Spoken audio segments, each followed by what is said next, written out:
পর্যটনকে এগিয়ে নেওয়ার ক্ষেত্রে ট্যুরিস্ট বাসের প্রয়োজনীয়তা রয়েছে।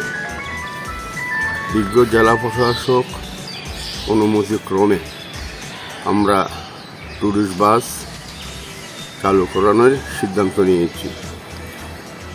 ট্যুরিস্ট বাস গতকাল ট্রায়াল বেসিসের জন্য নীলগিরি যাওয়ার ক্ষেত্রে হিলবার মোড়ে মহেন্দ্রর মালিক সমিতির শ্রমিক মালিক বাধা প্রদান করে এবং হুমকি প্রদান করে যে গাড়ি চালানো যাবে না। আমরা তাদের সাথে কোনো ধরনের অপ্রীতিকর ঘটনা যাতে না হয় আমরা গাড়ি বন্ধ রেখেছি।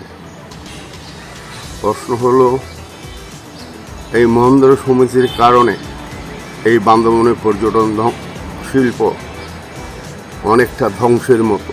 নগদের সর্বোচ্চ বার 167 টাকা রিচার্জে পাবেন 1 লাখ টাকা পুরস্কার। আরও আছে প্রতি সপ্তাহে পুরস্কার ও ক্যাশব্যাক। কেননা তাদের 12 জন মহেন্দ্র গাড়ির ভাড়া 5,500 টাকা। ইতিপূর্বে আমি অনেকবার অনেক ফোরামে বলেছি এই ভাড়া কমানোর জন্য। এই বাসগুলো আমার চিন্তায় আছে। এই বাসগুলো দিয়ে আমি কক্সবাজারের মতো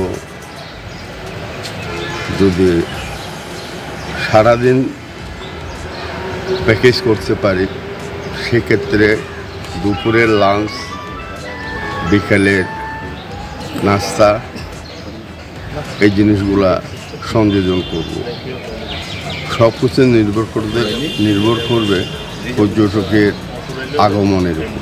আমি এইখানে দৃঢ় কণ্ঠে বলতে চাই, এটা সম্পূর্ণ অলাভজনক একটা হিলভিউয়ের পদক্ষেপ। আমি শুধুমাত্র এখানে যে খরচটা আছে সেই খরচটা শুধু হিসাব করে বের করে ভাড়াটা নির্ধারণ করব।